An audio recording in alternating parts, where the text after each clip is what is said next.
Hello, everyone.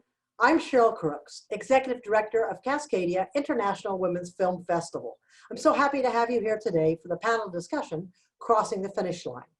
But before we start the panel, I'd like to first thank our sponsors for this year's festival. KCTS, our major media sponsor, Crosscut Magazine, the Mary Reverend Foundation, and the Washington State Arts Commission, as well as all our other sponsors. Thank you so much. We could not have done it without you. Today's discussion will be with the directors Hannah Black and Megan Petersen, who made the feature film Drought in this year's festival. They'll be talking with Virginia Bogert, President Emerita of Women in Film Seattle, and a producer-director in her own right. I think it's going to be an interesting discussion as to how the movie got made and the things they had to do to get it completed and cross the finish line. Hope you enjoy this discussion. Thanks so much for coming to Cascadia.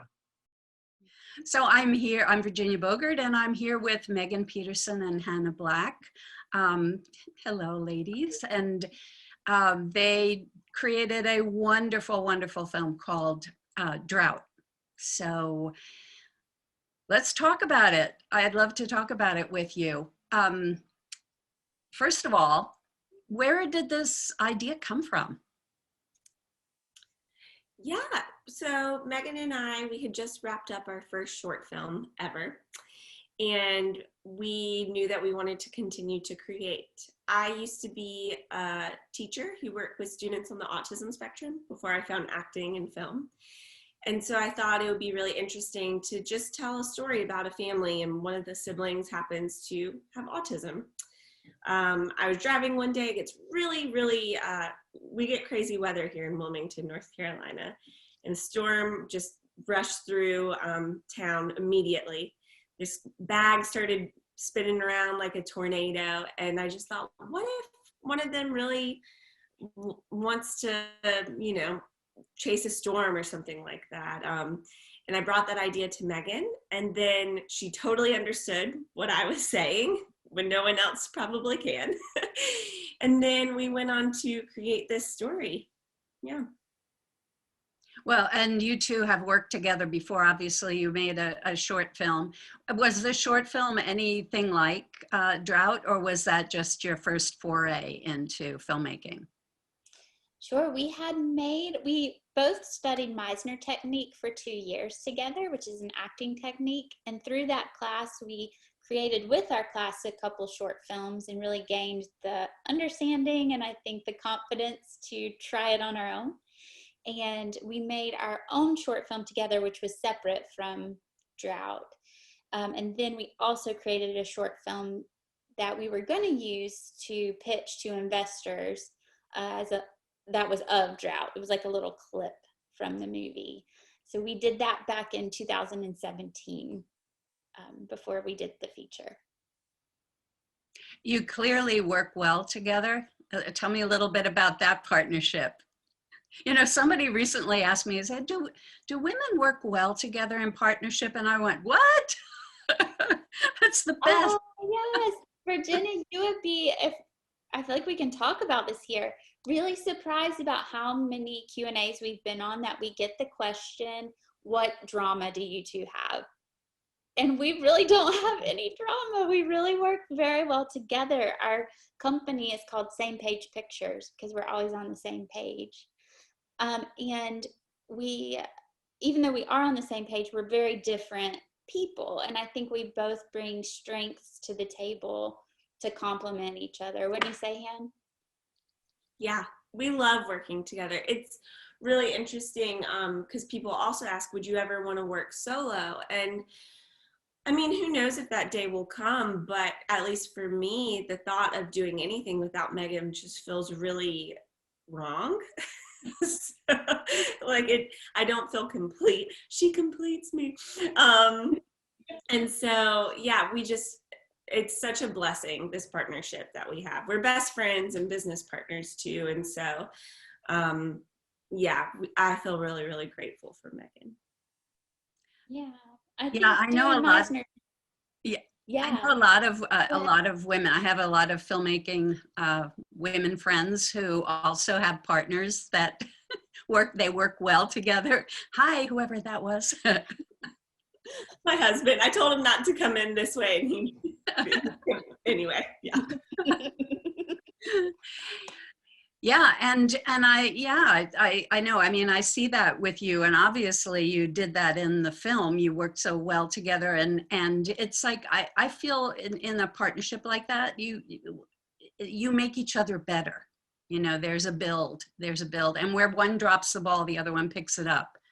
You know, and somebody always has your back, which is what you want. And yeah, I think you know how each other tick so well because we did Meisner. It's so vulnerable. Meisner technique is so vulnerable, and you really learn what makes each other tick. And I think that helps with exactly what you're talking about, knowing when either of us is in like maybe an emotionally bad spot, that we can lift the other person up and that kind of thing. So it's really cool to have found that in someone.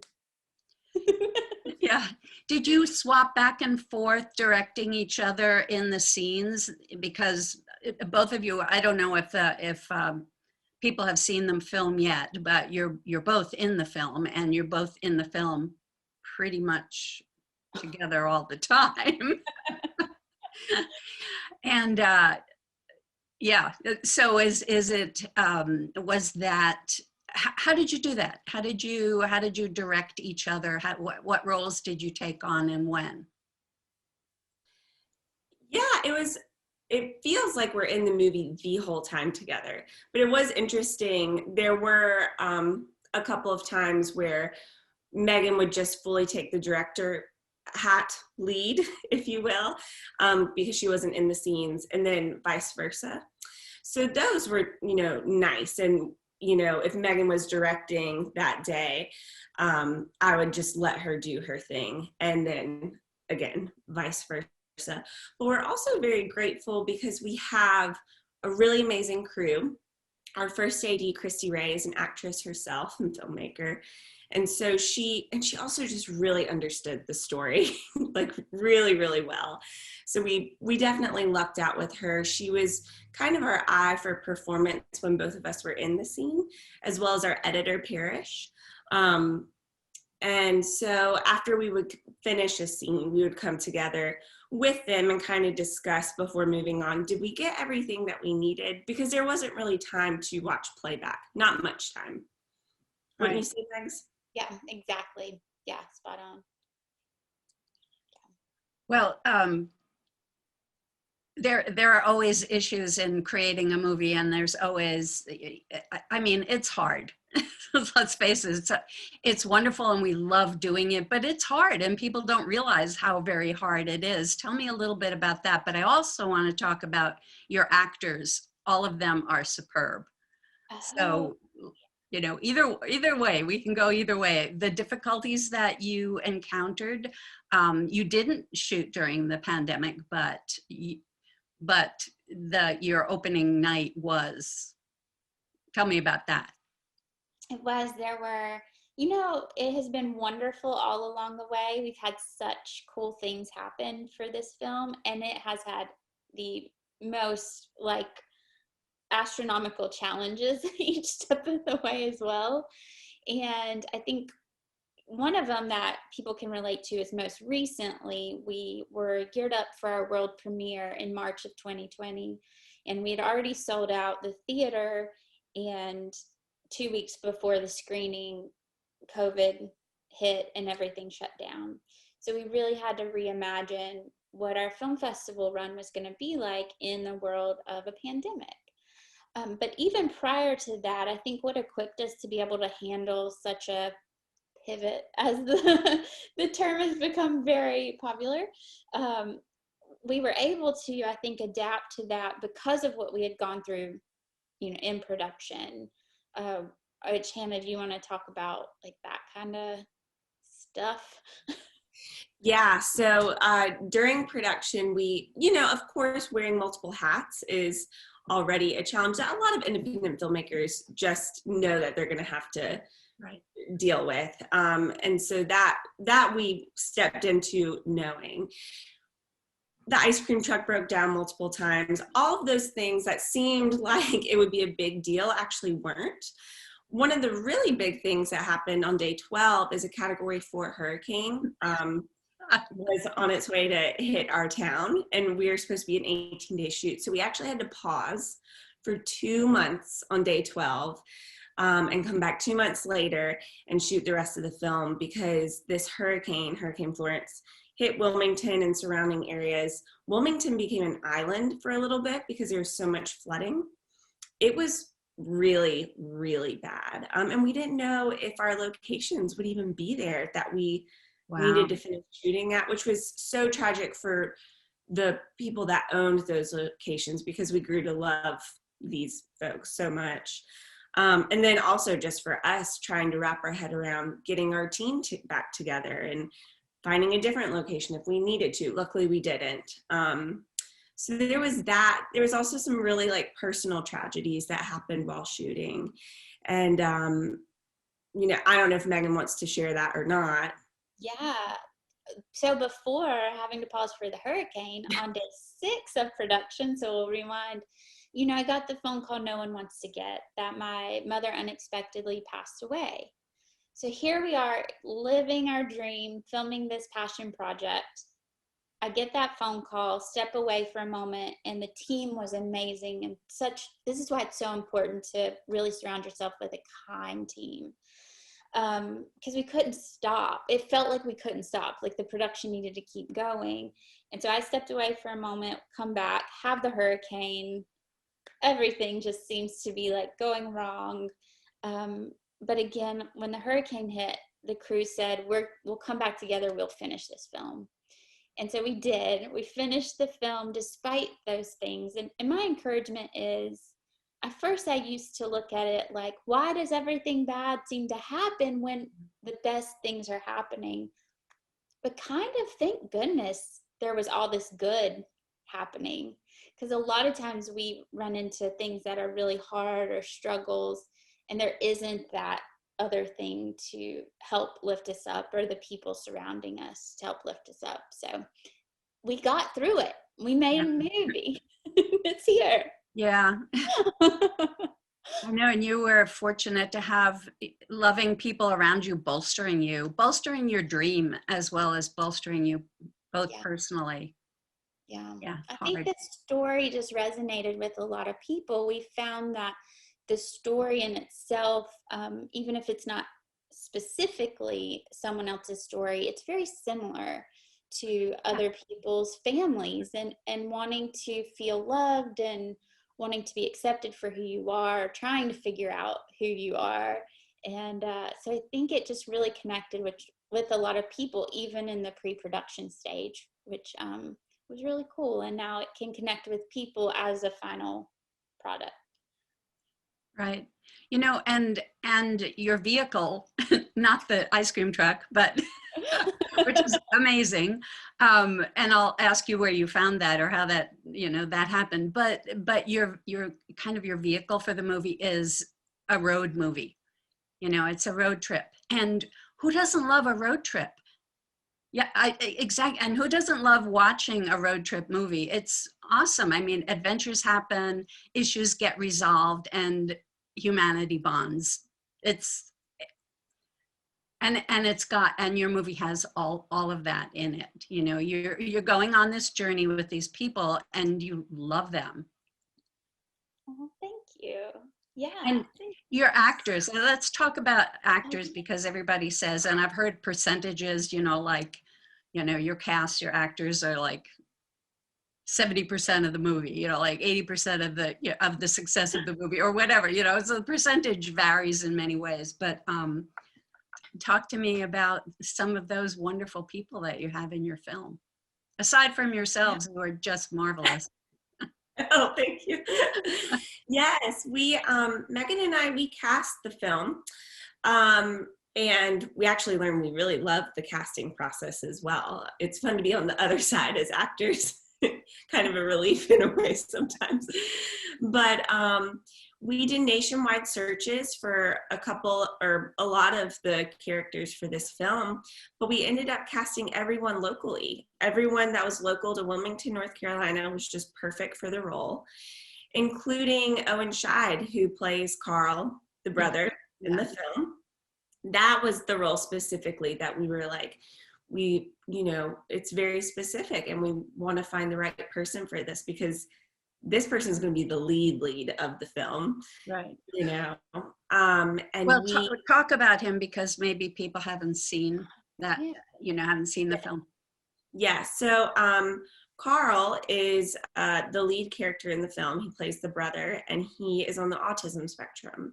And for Megan and I, we believed, really not even believe, it's just fact, it's very important to cast authentically. And so we wanted to find an actor who is autistic, and also this actor had to look like us to play our brother. And he needed to be 18 or 18 to 20ish to play 17. And so it was a very specific character that we were looking for. And he was here in Wilmington, North Carolina, which felt too good to be true.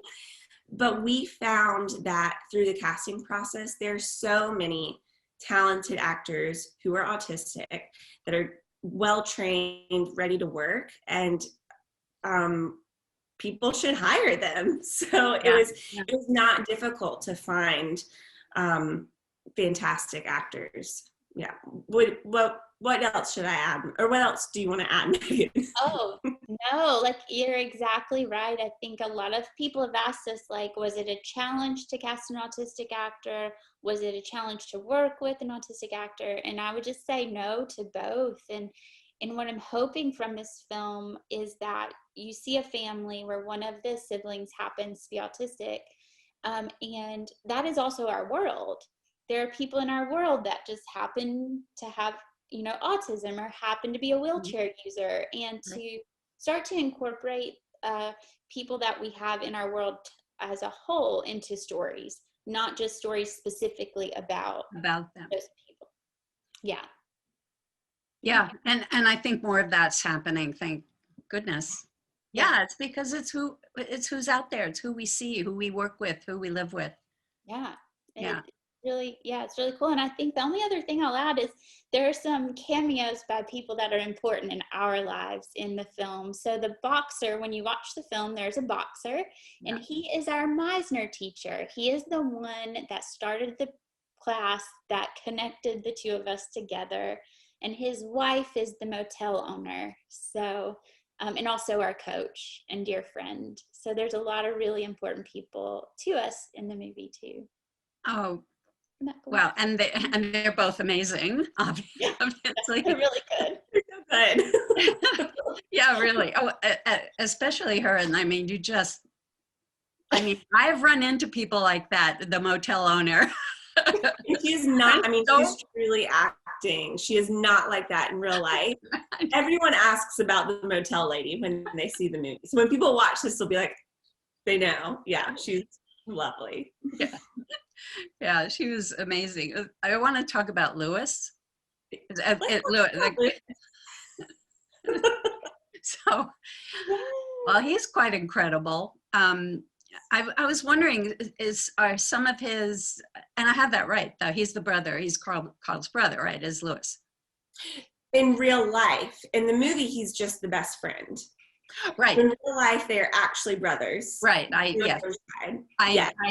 noticed that because their names are the same. Very strange lesson too. Yes. So yes. That was a bit of luck as well. I mean, how did that happen? But he is amazing, and I wanted to ask you about.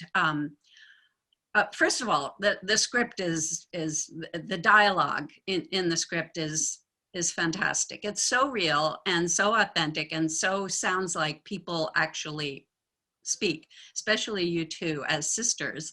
But a lot of his stuff, I wanted to ask you, did he ad-lib a bunch of that, or did you write that? Because it's hysterical. He's a really great actor. I mean, it's clear, like he works a lot. Drew is wonderful, and he's definitely playing a character, but he does have that Lewis essence that the person that had to play him had to have it. Most of it is scripted dialogue. Because Lewis's character really speaks very, I keep on using the word specific, but specifically. And so when casting him, we knew it would be hard to find someone like that. And Drew just, like I said, has that. There were a couple of improvised things, like he'll have a little button at the end that he'll improvise, because he's great, and like let him do his magic, of course. But yeah, most of it is scripted, wouldn't you say, Max? Yeah, I'm gonna give Hannah credit there. Hannah is our dialogue writer. So, and I'll just speak for her that Lewis was her favorite character to write. So Lewis was so much fun to write. You know, you have all these siblings arguing, and then you have such a fun character that also has such a complex past too, or circumstances hanging out with this family with all these dynamics going on. And when he would speak the lines she wrote, they come out so natural. And then he would do things like the silent dance party. There's a scene in the movie where he says, "Let's have a silent dance party," and we left that in because that was so sweet and fun. Yeah. So yeah. So tell me about the ice cream truck. Was it yummy tummy ice cream for your tummy? Was yummy tummy treats? Yummy tummy treats. So funny. Well, you know, a lot of folks in the indie film world really work in the way of you write with the resources you have. So if you have something, you write it in to a movie. Well, we didn't really go that route. And we created a film, had an ice cream truck in it, and we did not have an ice cream truck. And so we did everything you can imagine to try to find one. We post ads on Craigslist for them. We just called every ice cream truck place we could think of. And Hannah was just getting gas one day. Like, she pulled over to get gas in her car, and there was an ice cream truck there. And she talked to the man who has a real heart for Special Olympics and the same type of message our film is, I guess, giving out. And so he was on board to help us. But Virginia will tell you this. We don't tell a lot of people this. Hannah and I literally met with him to work the ice cream truck the summer before shooting in exchange for being able to use it. We were willing to do that. But he was so kind and was like, "You know what? I'm just going to let you use it. That's a lot." So we got it, and it had its troubles. It was really hot. It didn't have AC. But, you know, she came through in the end, and it worked out. Yeah, but it does look so real, and it needed to look hot too. I mean, you needed to feel what that was like, taking that journey. You know, you saying that about the ice cream truck, this is what people don't understand about the magic of filmmaking, is that even though there's all of these things that happen that make it so difficult, there are these little magic moments and these special things that happen, like you just happening to see this ice cream truck. You know, I mean, that kind of thing happens all the time. It's just a confluence of events that, you know, make your dream come true. Yeah, it's really magical. And what was really cool is through our ad on Craigslist asking for an ice cream truck for an indie movie, we found our gaffer, the guy who does the lighting. Yeah. Because he saw this post of an indie film asking for an ice cream truck, and he's like, "What is this? I'm going to reach out to these people and see like what they're doing." It's like, ice cream truck, I want to be involved. Right. That's pretty cool. Love that. So talk about it. So what else happened aside from the hurricane and everything else that happened to you? Oh, I know what I wanted to talk to you about. I did see your Seed and Spark, your little 30-second, you know, mini pitch. I'm going to show that to everyone because it's great. It's great. And to say it, and it's creative, and to say what you wanted to say and ask for this, ask for the money and ask for, tell people what you wanted to do in 30 seconds. Yeah, it's better than an elevator pitch. Shorter than an elevator pitch.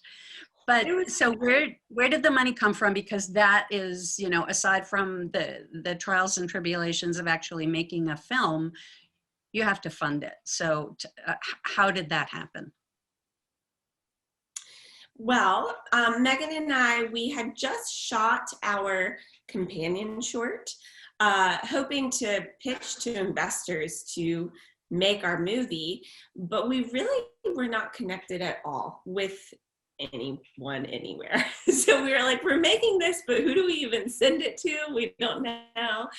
And as we were planning to like shoot this companion short, this No Film School article popped up on my computer, and it said the Duplass brothers want to executive produce your movie. And I read it. It's everything that we love the Duplass. Who doesn't love the Duplass brothers? Really. But we really connected with how they wear so many hats. They are actors and directors, writers, and just the way that they make movies, we really connected with. And it was basically this competition hosted by Seed and Spark called the Hometown Heroes Rally.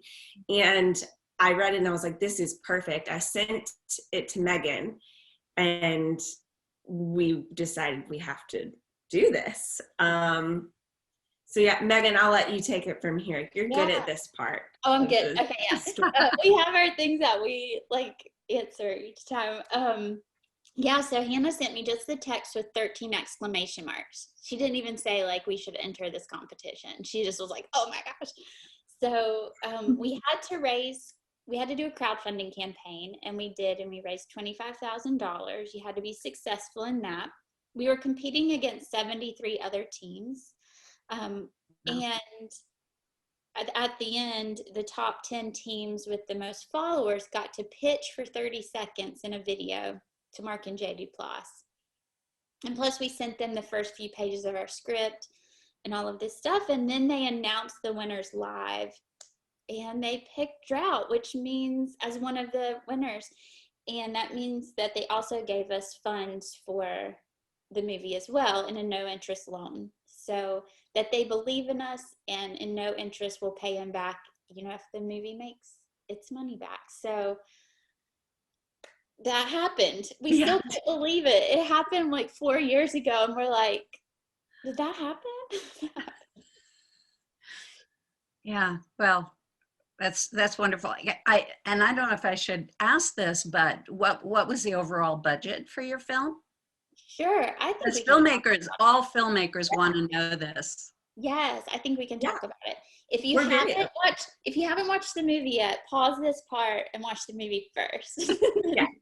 But the overall, we had raised, between crowdfunding and Duplass Brothers, we had raised $50,000. And then the hurricane hit, so we raised an additional $8,000 towards helping with all that stuff. So right around $60,000 was our total budget. And that includes through marketing and distribution. So that's wow, the entire beginning to end. Beginning to end. It's not a lot of money. It's not a lot of money. It's not. Yeah, but we were grateful. Do what? We were grateful to have an amazing production company help with like gearing up and stuff like that. But yeah, it wasn't a lot of money to work with, but we're grateful. We did it. Yeah, I was going to say that. For that film, it's that isn't a lot. Yeah, I mean it's a lot of money. Right. In the whole scheme of things. Yes. Yes. But to make a film of that caliber and what you went through, and it's not a lot. You did an amazing job with that. How did you feed everybody for that on that? Right? I think about a good comparison, because we get compared a lot to the Peanut Butter Falcon, which obviously has Shia LaBeouf in it. So they have some, you know, Very nice. Otis Johnson, so some like more, some celebrities. But it's kind of a road trip movie as well. And for example, their budget was $6 million. Just to give a, like, what a movie like is typically made for. That's an indie, is around 6 million, and ours was made for 60,000. Just as a comparison, we had a really generous catering company, to answer your question, a really generous catering company that gave us a really wonderful rate to be able to feed our crew. We kept our crew really small, to 11 people, so we didn't have a whole lot of mouths to feed. And 2 of those 11 were including us, so it was really 9. Well, I think people who don't make movies don't realize how important it is to feed your crew, and feed your crew well, and treat them well in that regard. And also in terms of where they're going to sleep. That's always, accommodations and food are so important. Yes, very important. Luckily, as far as accommodations go, everything that we filmed was either in Wilmington or it was maybe an hour out, and our whole crew and cast were local.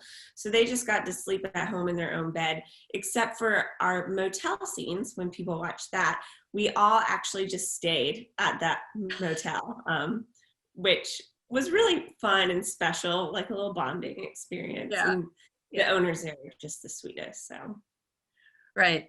Right. And actually, that's where I was leading, because I was thinking, oh, look at you, have accommodations right there on set.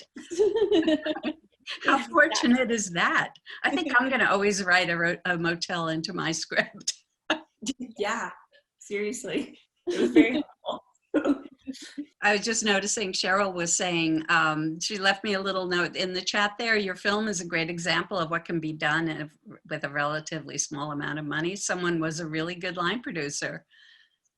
So I don't even know, Hannah, if we had a specifically someone designated as the line producer. We have a great couple that came on, Dallas and Taylor Morgan, who are with Brighter Moon Entertainment.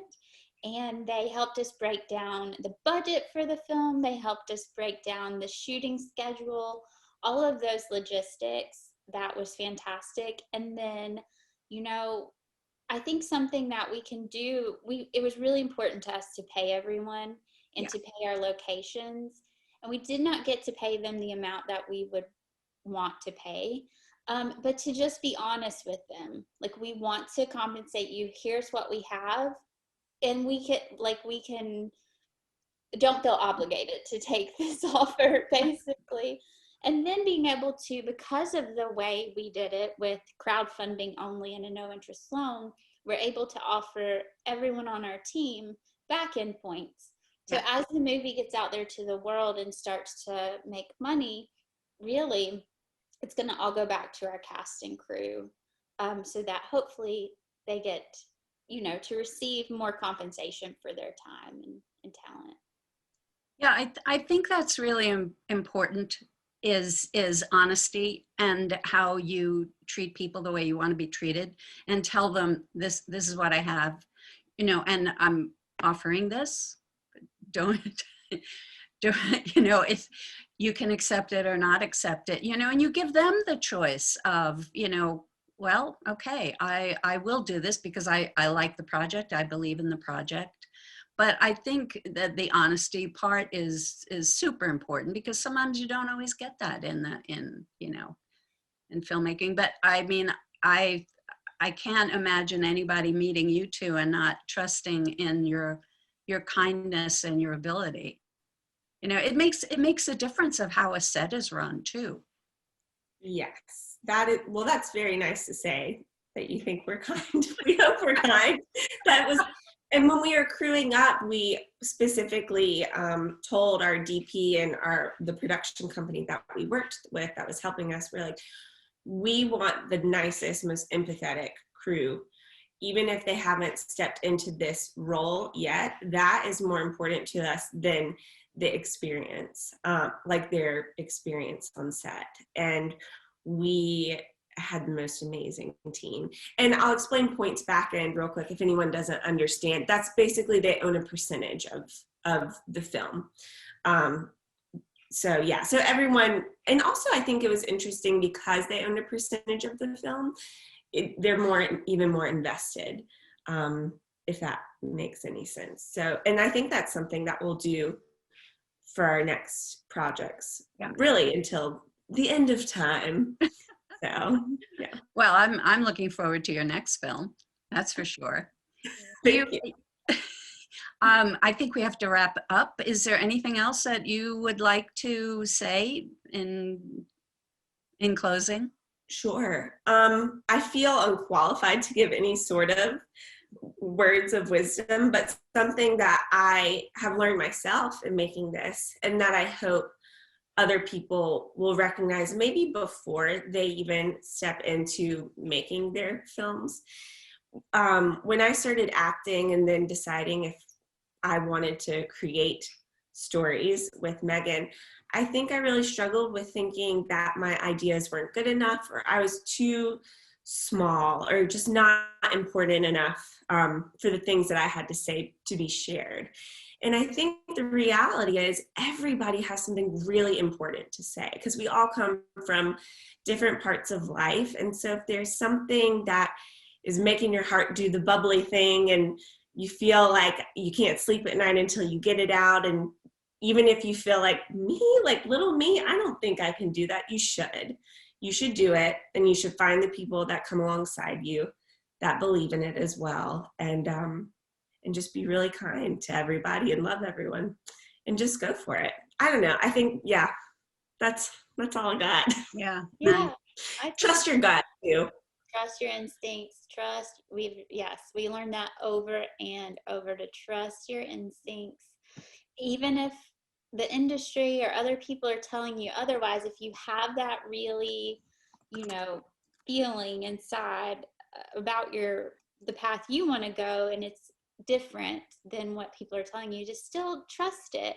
And I think that's my encouragement to people. Our movie's theme is there's no such thing as normal. And I think it totally applies to filmmaking as well.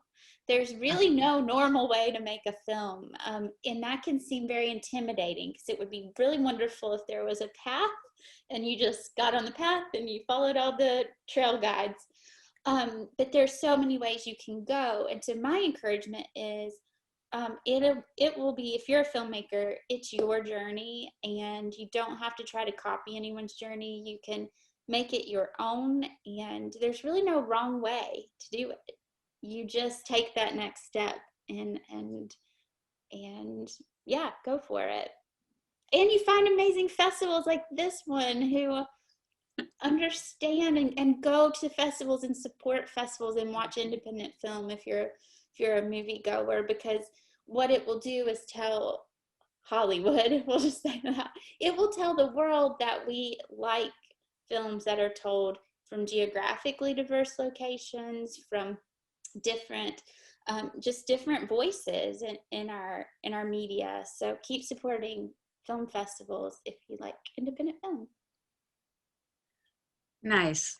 Thank you. And you said that you weren't sure that would be words of wisdom, but it certainly was from both of you. And I appreciate it. And I think everybody else appreciates it who is watching this. And so I want to say thank you so much. It's been such a pleasure meeting with you and talking to you. And I feel like I know you. And congratulations on a beautiful, beautiful film.